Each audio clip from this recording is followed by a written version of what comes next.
Mucha gente justamente hoy en día habla de que tratar de mejorar la salud de los pacientes, pero generalmente nosotros tenemos que dar el ejemplo, nosotros los médicos, de tratar de mejorar nuestra condición de salud y que esta salud que nosotros eh, en el día a día está mejorando, seamos como un ejemplo para los pacientes y decirles sí se puede. Podemos apagar los genes patológicos y podemos prender esos genes que nos ayuden a que las enfermedades desaparezcan por un lado y que la salud prevalezca. Qué bueno. Bueno, vamos a comenzar con la próxima lámina, que justamente vamos a comenzar por decir qué es lo que es la epigenética, Iván. Sí. Damos clic y aquí tenemos un poco ese fundamento, pues, sobre los genes y qué es la epigenética, de acuerdo a lo que tú vienes conversando, que ya hiciste una introducción. Sí, en los últimos 20 años aproximadamente se instaló lo que es la genética y la genética se descifró a través del código genético. Una vez que se describe y se logró descifrar el código genético, aproximadamente en el año 2003, cuando fue ya demostrado, en este momento empiezan a nacer otras ramas relacionadas con la genética y nace la epigenética, que es el estudio justamente de tratar de disminuir a través de los cambios en el estilo de vida, cambios de lo que podamos hacer para ir modificando la secuencia, no la secuencia, sino cómo se altera el ADN desde el punto de vista epigenético. Esa expresión genética, cómo involucran estas alteraciones la secuenciación del ADN. Qué bueno. Yo quiero agregar un poco a lo que Iván está comentando, porque la influencia que tiene que ver con la manera como nos relacionamos con el entorno, con los factores ambientales, el estilo de vida que nosotros llevemos, y algo importantísimo, y además veo, y la voy a mencionar porque no alguien que está en el grupo en estos momentos, que es nutricionista, Ivonne Monagas, bienvenida. La nutrición es determinante dentro de lo que es el estado de salud y estas variaciones genéticas que pudiéramos tener, ¿verdad? El gran protagonista de nuestras vidas que afecta nuestro cuerpo, el estrés, que tiende pues el estrés a modificar esos elementos que tenemos a nivel biológico. De ahí la importancia de relacionar la epigenética con la forma como estamos viviendo, el estilo de vida y el entorno, la relación con el entorno. Sí. Justamente al nosotros lograr a través de los cambios ambientales, cambios en todas las posibilidades que nosotros tenemos de ir actuando sobre la epigenética, el medio ambiente, el estilo de vida, la actividad física, disminuir un poco el estrés. Todos estos factores van a ayudar a que el gen patológico termine no expresándose. Hay muchas condiciones que hacen que se exprese el gen. Nosotros en el día a día llevamos una dieta a veces desequilibrada, que conlleva a que esas alteraciones en la dieta condicionen a la activación de procesos inflamatorios intraorgánicos y dependiendo del tejido que se vaya inflamando, en ese mismo momento, en esa misma secuencia, se va inflamando en la medida que avanza el proceso de inflamación, comienza a aparecer la enfermedad de ese órgano o de ese tejido.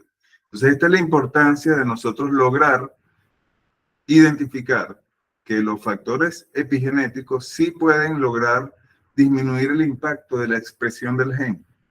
Y a través de descifrar justamente cuál es la causa, cuáles son los motivos que están condicionando desde el punto de vista de la expresión del gen, lo que está condicionando esto, con ello vamos a lograr ir ocupando cada uno de los pasos, bien sea desde el punto de vista medioambiental, es decir, desde el punto de vista nutricional, el estrés, vamos a manejar la parte del estrés, pero también muchos nutrientes desde el punto de vista macro como micro. Por ejemplo, hoy en día hay un problema mundial y cuando yo hablo del estudio del metabolismo y de eso me he enfocado en estudiar los últimos años, fíjense que en Estados Unidos ya más de la mitad de las personas tienen sobrepeso u obesidad.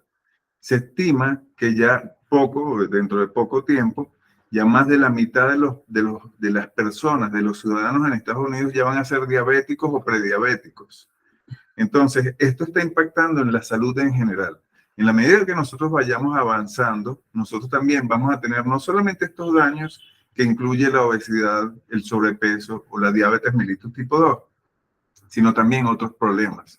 Vamos a empezar a tener mucho más cada día infertilidad, que ya lo vemos hoy en día. Tú ves las parejas recién casadas que ya hoy en día tienen muchos problemas para concebir, necesitan ir a algún tipo de terapia para lograr tener hijos. Este tipo de alteraciones se vienen presentando por todas estas alteraciones metabólicas. Incluso ya hoy en día se ve que cada día aparece más el cáncer como enfermedad tope desde el punto de vista de las enfermedades inmunológicas, es decir, la afectación autoinmune.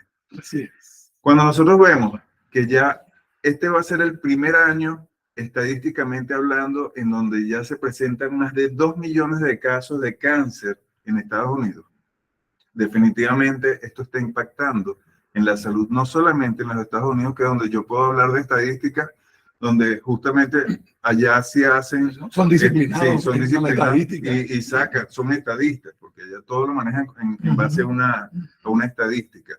En función a esto, yo puedo hablar de estas estadísticas de Estados Unidos, donde vemos que el cáncer se está manifestando en forma importante y lo peor es que cada vez se presenta en pacientes más jóvenes. Se está viendo ya en pacientes adultos jóvenes, incluso en muchos niños, que es lo más peligroso. Cuando se instalan estas alteraciones precozmente, se empiezan a expresar los genes, esa carga genética que nosotros visualizamos con un estudio genético. Visualizamos que hay riesgos dentro de la familia, riesgos de, en algunos casos, linfoma, en otros casos hay leucemia en pacientes jóvenes, manifestaciones que antes tardaban mucho en expresarse, ya la diabetes se expresa muy precozmente. Entonces, definitivamente, esto está impactando en la salud en general, no solamente en el ciudadano americano, donde tenemos las estadísticas, sino en todo el mundo completo. Así es. Se está instalando este tipo de patologías. Mira este atrevimiento que voy a permitirme hacer dentro de este contexto nutricional que estamos hablando con relación a la salud psicoemocional, referencia justamente a la parte epigenética. ¿Qué tal una dosis de omega 3 a través de un abrazo sincero? Mira este atrevimiento. A través de una autoaceptación genuina, a través de un control de pensamiento catastrófico para sentirme saludable psicoemocionalmente. Eso se va a ver en los genes, eso se va a ver en los cuerpos. De hecho, leí un comentario de alguien con quien, por supuesto, es muy creíble, Albert Einstein. En un momento dijo, un pensamiento que leí en una oportunidad, que los pensamientos de las personas humanas son las únicas influencias que puede tener la biología del cuerpo. Así que la biología del cuerpo se puede transformar por el pensamiento humano. Y lo dijo Einstein. Entonces... manifestaciones de estrés, manifestaciones de depresión. Así es. Todo este tipo de patologías desde el punto de vista neurológicas, psicológicas y psiquiátricas importan en gran medida en justamente la expresión genética.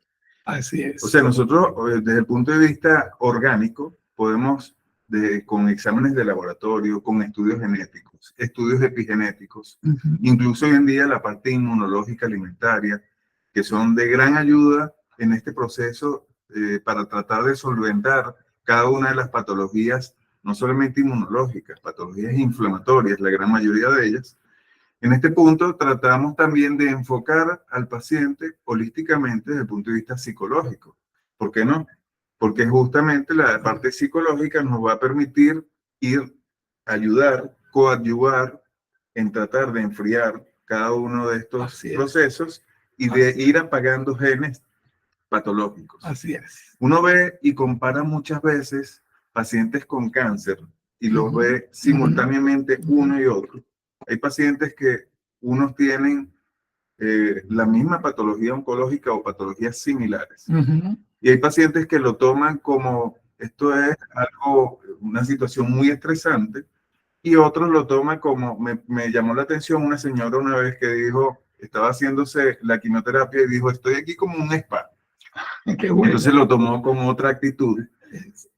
Los otros pacientes, el efecto en ella va a ser. Los pacientes le fue mal y a ella le fue bien, todavía está viva la señora. Así es. Pasó un cáncer y logró superarlo gracias a la forma, bueno, la actitud. Qué bueno. Antes de entrar a hablar de los ejercicios y la importancia de los ejercicios, quiero comentar un ejemplo y voy a ponerlo con nombre y apellido porque además ella escribió un libro con su caso y fue un caso muy, muy cercano mío. Beatriz García. Se curó de cáncer y se curó de cáncer de mama diagnosticado, cáncer terminal, en donde ella se propuso psicoemocionalmente a combatir el cáncer para poderle facilitar el trabajo a los medicamentos. Entonces, porque eso es lo que hace la parte psicoemocional, facilitar el efecto de los medicamentos a medida en la cual nosotros tenemos pensamientos convincentes, creencias sobre nuestra mentalidad, sobre nuestra emocionalidad, y entonces ambas hacen su trabajo y pueden vencerlo. Bueno, ella tenía cáncer terminal de mama, la desahuciaron. En ese momento ella dijo, yo no me voy a morir. Ese fue el primer mensaje que se dio. Se convenció de que ella no se quería morir y empezó a hacer un trabajo sobre, ella lo habla desde la neurolingüística, pero tiene que ver con todo el proceso psicoemocional y a cambiar el mensaje, a cambiar el concepto de la enfermedad, a cambiar el significado de lo que estaba sucediendo. Y en cuestión de 6 meses, cuando se volvió a hacer los exámenes, los valores estaban súper nivelados y ella entendió que había ayudado a los medicamentos a partir de que ella decidió psicoemocionalmente a hacerlo. Eso lo hizo Beatriz García. De hecho, ella lo tiene escrito en un libro. El libro se llama, ya les voy a decir cómo se llama el libro. Lo tengo por aquí escrito, ¿dónde? No sé.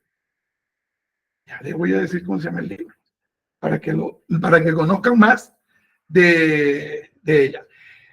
Eres reeditable, así se llama el libro de ella. Y ahí cuenta ese ejemplo que yo acabo de contar. Y como ese tengo otros ejemplos, pero ese es el más importante y además el que tiene la evidencia de su libro. Hay otros solo son en consultas que hemos tenido. Yo he tenido consultas con personas con cáncer que ha alargado producto de su tratamiento psicoemocional 3 años, 2 años, 4 años, que le han dado meses de vida. Entonces, importante esa parte. Ahora, Iván, hablemos de los ejercicios, porque a mí la neuroplasticidad me parece que es importante, porque pensamos siempre en los ejercicios físicos y no pensamos en los ejercicios neuronales, los ejercicios cerebrales, y siempre comento un concepto de cerebro. El cerebro siempre lo vemos como un órgano biológico, por supuesto que tiene cualquier cantidad de transmisiones bioquímicas, pero el cerebro es un órgano social. Y como órgano social se relaciona con el entorno de una forma de estilo de vida. Y esa forma de estilo de vida, de relacionarse, es la que nos puede enfermar o mantenernos sanos. Es un elemento que tiene que ver con la neuroplasticidad. Tú la otra vez conversábamos un poco y me hablabas del sistema nervioso central y cómo influye en la parte de la neuroplasticidad. Claro. Hoy en día se hace un enfoque integral. Cuando hablamos del enfoque integral, primero comenzamos en la parte de la reparación desde el punto de vista del sistema nervioso central, con la reparación intestinal. ¿Y en qué se basa? Justamente en la parte intestinal, ahí comienza todo el proceso en la síntesis de cada uno de los neurotransmisores. Ejemplo, el 90% de la síntesis de la serotonina, que es un neurotransmisor por excelencia, a nivel orgánico y que actúa, por ejemplo, un paciente que tenga depresión de base, tiene déficit de este neurotransmisor, de la serotonina. La serotonina también tiene mucho que ver con la síntesis a través de ella de la melatonina e impacta sobre el insomnio, sobre el sueño. Así es. Entonces, justamente cuando hablamos de todo esto, el intestino es lo primero a reparar.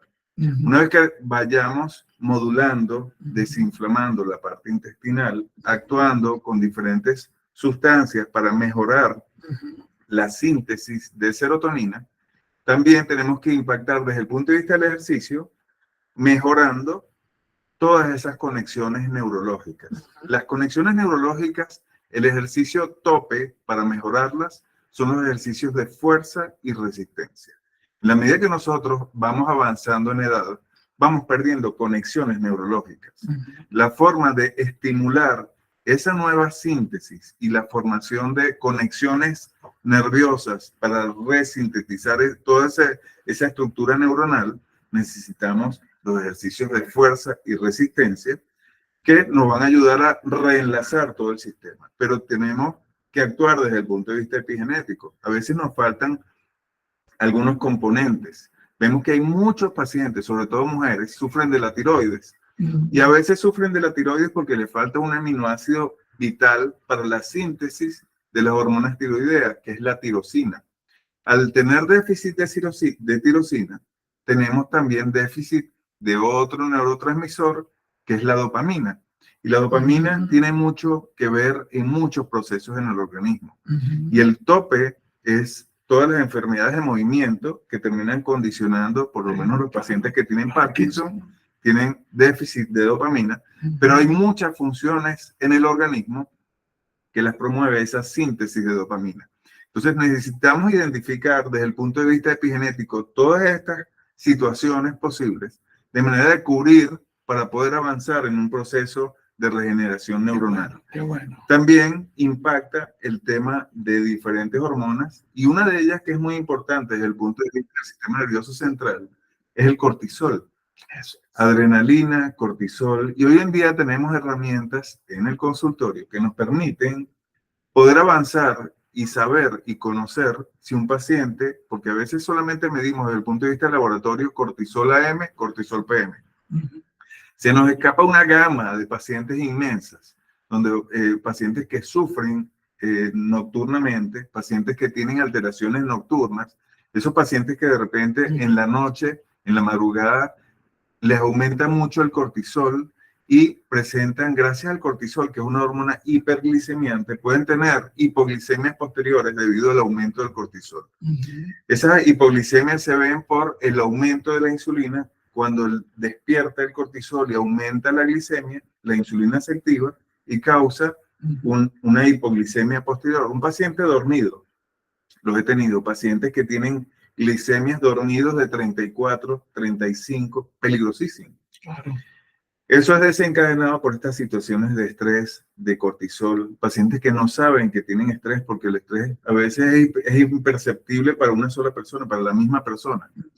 Entonces, una vez que identificamos todas estas causas, las corregimos y es maravilloso la percepción del paciente que puede dormir mejor, que tiene un grado de afectación menor, que este grado de afectación menor es a nivel del mismo individuo, porque en la medida que nosotros tenemos el cortisol mucho más alto, esto va haciendo que gran parte de las neuronas también entren en un proceso que es prácticamente lo que llamamos muerte celular, muerte neuronal. Entran en lo que llamamos apoptosis neuronal. Esa apoptosis es la muerte que es mediada por ese aumento del cortisol. Cuando logramos controlar esa gran cantidad desmedida de cortisol en el organismo, que logramos disminuirla, mucho impacta lo que tú decías hace rato. ¿Por qué no? Terapias selectivas que ustedes, los psicólogos, los psiquiatras también saben mucho de esto, de cómo lograr que el estrés disminuya en forma significativa. Así es. Necesitamos coadyuvar con todo este tipo de herramientas que hoy en día tenemos y que podemos identificar en un paciente que a veces ni siquiera sabe que tiene una situación de estrés, pero podemos ayudar en un proceso conjunto, combinado, multidisciplinario, a que el paciente esté mucho mejor e impacte mucho menos sobre su grupo neuronal. Estupendo. Quiero agregar solo dos cositas que pueden contribuir un poquito más, que además de poder hacer los ejercicios físicos, también podemos hacer ejercicios mentales, los juegos de mesa, porque las personas que ya estamos pasando a la tercera edad, también tenemos que hacer algún tipo de ejercicios que nos lleven a mejorar el estado de ánimo. Y al mejorar el estado de ánimo, baja el cortisol, que es un poco lo que estamos buscando para poder sentir el bienestar desde el punto de vista físico y desde el punto de vista psicoemocional. Te quería agregar ese puntico porque aquí hay mucha gente que tiene que jugar dominó y rompecabezas y esas cosas y no mandarlo a hacer ejercicios de fuerza. esta parte de los ejercicios físicos que estábamos hablando, Iván, me parece bien importante. Hay un tema que es determinante dentro de lo que es la preparación para ayudar a los genes y para ayudar a todo lo que es la parte médica a que hagan efecto todo lo que tiene que ver con los tratamientos, no solamente al cáncer, a cualquier enfermedad, y es el mindfulness. Y es importante porque muchas veces, y he escuchado esto y por eso quiero hablarlo de esta manera, he escuchado en muchas oportunidades que el mindfulness cura. No, el mindfulness no cura. El mindfulness prepara tu cuerpo y tu mente para el bienestar. Y mientras tu cuerpo y tu mente esté preparado para el bienestar, va a estar mucho más dispuesto a que el efecto de todo lo que tiene que ver con los tratamientos sea exitoso. Pero no es el mindfulness. Evidentemente, siempre va a haber una influencia psicoemocional dentro. Bueno, de hecho, pudiéramos hablar del placebo y todo el efecto del placebo, de lo que significa. Pero es importante eso, porque el mindfulness es esa presencia centrada que tenemos nosotros y que nos prepara mente-cuerpo para vivir hoy, aquí, el presente. ¿Qué es lo que nos perjudica mucho desde el punto de vista de la salud psicoemocional? Anclarnos en pensamientos del pasado. O, por el otro lado, al adelantarnos a situaciones catastróficas. Y lo del pasado no podemos hacer absolutamente nada y con el futuro tampoco. Por eso es importante entender que más bien lo que buscamos con mindfulness es un cuerpo saludable desde el aprendizaje del dominio de la mente y cuerpo para centrarse en él y que hagan su trabajo como debe ser. Por aquí nos llegaron dos preguntas, Iván. ¿Quieres ver tu pregunta? Aquí que dice esta. ¿Qué tipo de meditación recomienda? Ah, qué bueno. ¿Qué tipo de meditación recomendamos? Bueno, hay varias. Va a depender inclusive de con cuál usted se sienta más cómodo. Hay Jacobson. El Jacobson es una de las más fáciles, por eso la recomiendo. Porque Jacobson lo que nos dice es que vayamos tensionando cada parte del cuerpo y la vamos soltando de golpe para que ella relaje. Y que comencemos, hay unos que dicen que es mejor empezar por los dedos de los pies hasta llegar a los ojos y el cuello. Yo recomiendo empezar por el cuello, porque el cuello es uno de los elementos más tensos que tenemos en el cuerpo. Entonces, tensionarlo hacia la derecha, soltarlo, tensionarlo hacia la izquierda, soltarlo, tensionarlo hacia adelante, soltarlo, tensionando hacia atrás. Luego van con los hombros, luego el estómago, y así se va tensionando y soltando hasta que llega a los dedos de los pies y el cuerpo queda totalmente relajado. Eso es una de las recomendaciones una de las más sencillas para darle chance a Iván, que tienen otras preguntas ahí, es también el control de la respiración, aprender a respirar. La respiración tiene que ser diafragmática para que pueda permitir esa relajación. Entonces pone la mano en el diafragma, en la parte superior del estómago, y ahí va a ver si la mano sube y baja. Ahí está haciendo respiración diafragmática, tomando aire por la boca y botándolo por la nariz. Esa es otra forma de conseguir tranquilidad y relajamiento. Puedo quedarme dando todo un webinar sobre relajación. No, voy a tomarme esa idea y voy a proponer un webinar sobre relajación. A ver, Iván, ¿que tienes por ahí alguna pregunta? Una pregunta por aquí. ¿Por dónde comienzo a apagar los genes de mi enfermedad? Cuando hablamos de una enfermedad, es donde ya hay un proceso inflamatorio que está instalada la enfermedad. Desde el punto de vista inflamatorio, de rutina, yo hago una prueba de consultorio que me permite clasificar inflamación. Y cuando clasifico inflamación, yo veo que hay 5 grados de inflamación. La inflamación, una vez que es identificada en pleno examen dentro del consultorio, esos 5 grados que implican, prácticamente para que lo entienda el público en general. Cuando es grado 1, generalmente una persona totalmente sana desde el punto de vista inflamatorio, una persona que no tiene inflamación. Grado 2, grado 3 es una inflamación leve a moderada. Estos grados de inflamación, grado 2, grado 3, se correlacionan con enfermedades inflamatorias tipo obesidad. Y la obesidad hoy en día se clasifica o se conceptualiza como una enfermedad inflamatoria crónica de bajo grado. ¿Qué significa? Bajo grado de inflamación, es lo que digo. grado 2 o grado 3. Cuando se cronifica esta enfermedad, empieza a ocasionarse justamente un círculo vicioso. Ese círculo vicioso es difícil salir de ahí porque la grasa enmascara parte del proceso inflamatorio. Dentro de la grasa se empiezan a ubicar unas células que llamamos macrófagos que son proinflamatorios y se esconden y se ocultan ahí.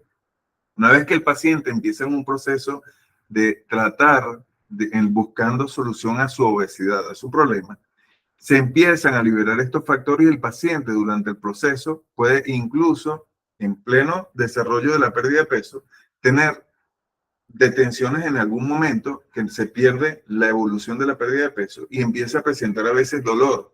Eso es mediado por esas sustancias que se están liberando durante la pérdida de peso. Pero ya cuando vamos avanzando a grado 4, a grado 3 es más o menos como cuando hay obesidad severa o incluso diabetes. Grado 4 ya hay enfermedades degenerativas, neurodegenerativas, Parkinson, demencia, Alzheimer.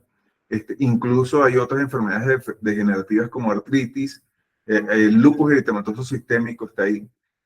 Otras enfermedades inflamatorias están en grado 4. Y ya cuando llegamos a grado 5, generalmente son pacientes oncológicos o vía a ser pacientes potencialmente oncogénicos, que pueden presentar están cerca de presentar algún problema oncológico, porque están tan inflamados que en cualquier momento van a desarrollar la enfermedad oncológica. Esto es la importancia de identificar en esa escala en qué grado está el paciente. Lo primero que vamos a hacer, que me dicen cómo apagar mis genes, es justamente vamos a bajar la inflamación. Actuamos desde el punto de vista epigenético para tratar de bajar la inflamación. Una vez que empieza a bajar la inflamación, empezamos a bajar los genes. Pero imagínense un carro que no tiene liga de freno. El carro está presionado porque frena con mucha dificultad, que tiene la liga de freno, los niveles bajos, que tiene poco aceite. Entonces empieza toda la parte de la mecánica del carro empieza a afectarse porque empieza a tener ese rodamiento, empieza a tener más roce. Y eso hace que el carro se sobrecaliente, que tenga mayor roce y empiece a afectar más rápidamente el motor del vehículo. Igual ocurre con el organismo. Si nosotros empezamos a tener déficit de algunos elementos específicos, por ejemplo, mucha gente sufre de la tiroides, pero ¿qué pasa? A veces simplemente lo que tenemos es un déficit de selenio o de zinc o de tirosina, como yo les comentaba anteriormente, y al tener ese déficit empieza el paciente a padecer de la producción de las hormonas tiroideas. Al tener déficit de la producción de hormonas tiroideas, normalmente, si no tiene hormonas, vamos a darle el suministro de hormonas. Lo ideal sería en este caso, en vez de dar el suministro de hormonas, que prácticamente va a hacer que esta persona pase toda su vida tomando hormonas, es que vamos a corregir, vamos a meterle aceite y vamos a corregir el aceite que le falta al carro, vamos a colocarle los líquidos que necesita el carro, en este caso, en el organismo, vamos a hacer la similitud, vamos a corregir todos los déficits que tiene el organismo. Eso hoy en día, desde el punto de vista epigenético, logramos visualizarlos en la consulta en el paciente. Al hacer el estudio epigenético, vemos qué déficit tiene desde el punto de vista nutricional y qué excesos tiene desde el punto de vista de tóxicos, de interferencias, cargas tóxicas, metales pesados e incluso alteraciones en la microbiota intestinal. Una vez que identificamos cada uno de estos procesos, empezamos a hacer cada una de las correcciones. Correcciones desde el punto de vista nutricional. Hay pacientes que requieren de algunas sustancias, ácidos grasos, hay pacientes que necesitan antioxidantes, vitaminas, minerales, etc. Una vez que hacemos cada una de esas correcciones, el paciente empieza a mejorar cada una de sus patologías. Cuando tiene cargas tóxicas, metales pesados, por ejemplo, empieza a ocupar toda su capacidad antioxidante endógena, la empieza a ocupar en la carga de metales pesados, porque al tener un metal pesado, el cuerpo debe reaccionar en contra de ese metal pesado y empieza a ocupar toda esa capacidad antioxidante endógena en unos metales pesados que están inflamando. En ese momento vamos ocupando esa carga de antioxidantes y el paciente empieza a tener déficit de esos antioxidantes para otras estructuras, otras funciones que son necesarias. Así es. Una vez que identificamos esta carga tóxica, estos metales pesados, lo que hacemos es corregir toda esa carga de metales pesados, eliminarlos del organismo y el paciente ya tiene esa carga de antioxidantes más fluida, que la usa para las funciones principales del organismo. Entonces esto es lo importante para poder avanzar en este proceso de apagar los genes de su enfermedad. Igualmente, yo quería agregar a ese punto que estás comentando, Iván, que hay una buena noticia, que es revertible. Llevémonos ese mensaje, es revertible y se puede revertir. Pero hay un punto importante que yo quiero complementar a lo que Iván fascinantemente explicó, que tiene que ver con el cambio de hábitos. Tenemos también que entender que el cambio de estilo de vida, el cambio de hábitos, que es uno de los grandes enemigos que tenemos, porque queremos curarnos, pero queremos seguir haciendo lo que hacemos siempre, comportándonos como nos comportamos siempre, comiendo lo que comemos siempre, haciendo las mismas actividades de rutina. Y lo primero que hay que cambiar es la creencia. No vamos a cambiar de hábitos si no cambiamos creencias.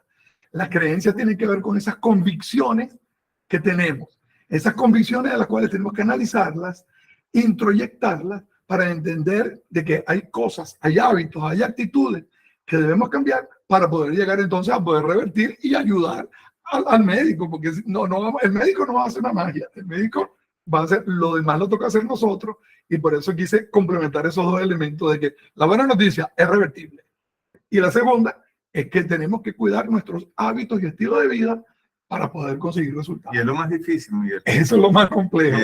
De hecho, a veces uno puede tardar, cualquier paciente, uno mismo, puede tardar más de un año en cambiar un hábito. Entonces, definitivamente es una lucha y la búsqueda constante de estar mejor, pero para ello requerimos reacondicionar el organismo. Así es. Tengo otra pregunta que aquí dice, ¿está comprobado que el intestino es el segundo cerebro?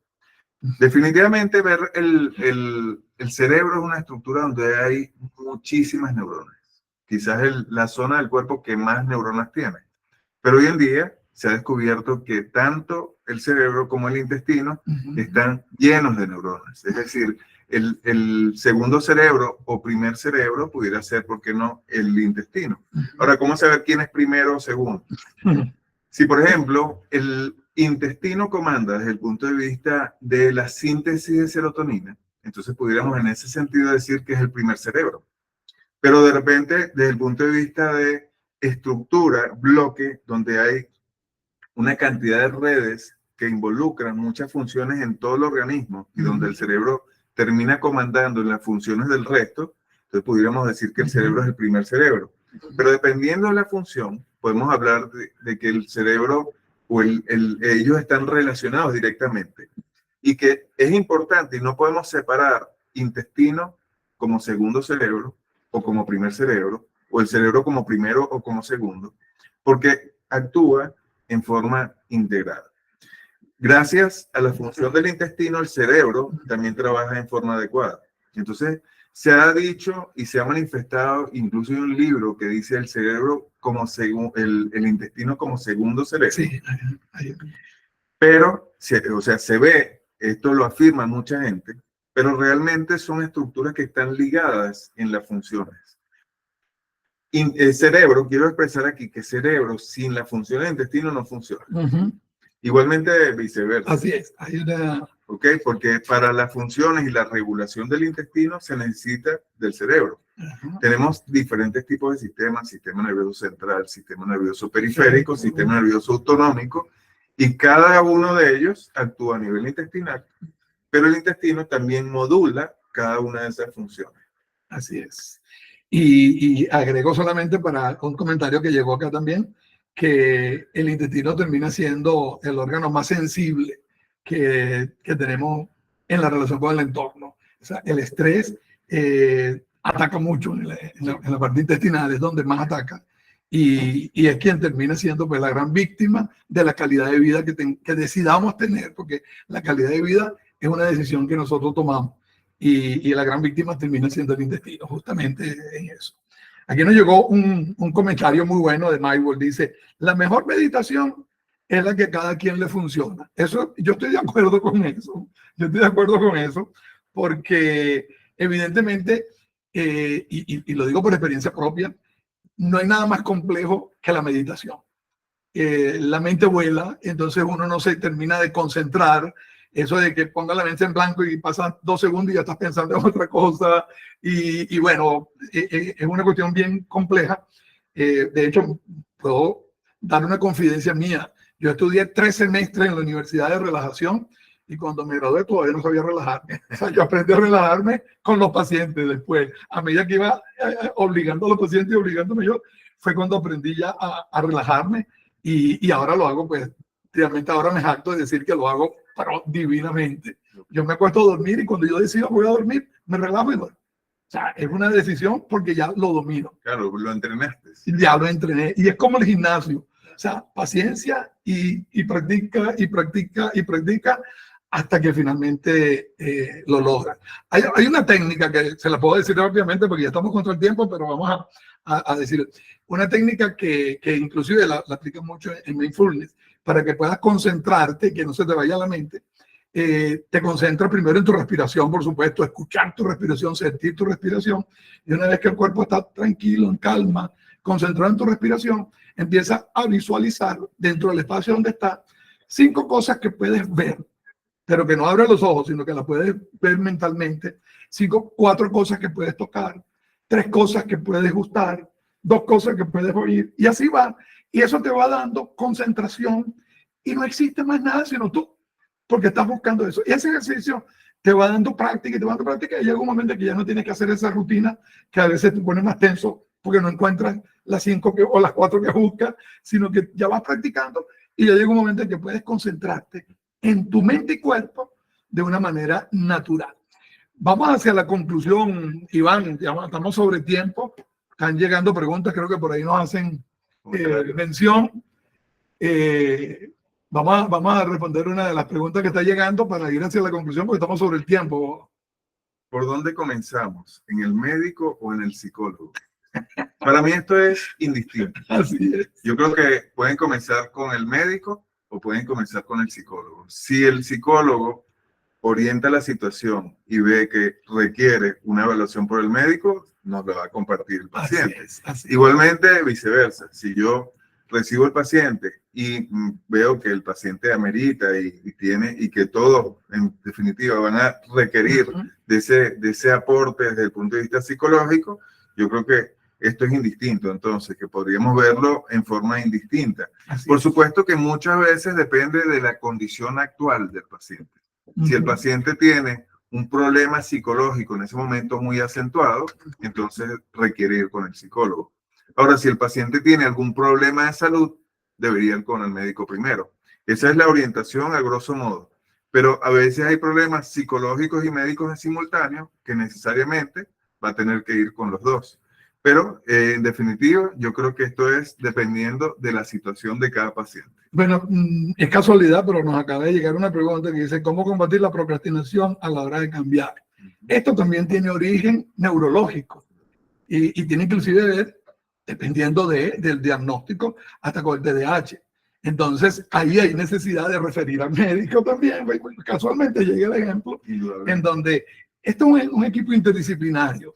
Y en Unicera además tenemos los sistemas de referencia y contrarreferencia para poder trabajar en equipo, en donde no solamente está la parte médica y psicológica, sino que hay otros elementos que tienen que ver inclusive hasta con la odontología, que entra del equipo interdisciplinario con el cual nosotros trabajamos. Si me permite, Miguel, sí, adelante. Una de las herramientas que yo le digo a mis pacientes que para que cedan con la procrastinación es no pensar. Hagan las cosas sin pensar, porque cuando lo piensas, no lo haces. Entonces, yo, por ejemplo, tengo que ir al trabajo, no lo pienso, me visto y me voy. Si lo pienso, me quedo en la cama. Si tengo que ir a hacer ejercicio, no lo pienso. Me visto, agarro mi bolso y me voy. Si lo pienso, me quedo. Yo creo que con cada una de las situaciones eso me ha ayudado a mí en la vida. Evitar la procrastinación es importante para avanzar en cada proyecto de nuestras vidas. Así es. Esa es dos cosas importantes. Planificar, sentarte y rayar y planificar para que pongas metas y compitas y te dé situaciones de logro a medida que vas cumpliendo con el plan. Eso te va ayudando a tomar decisiones.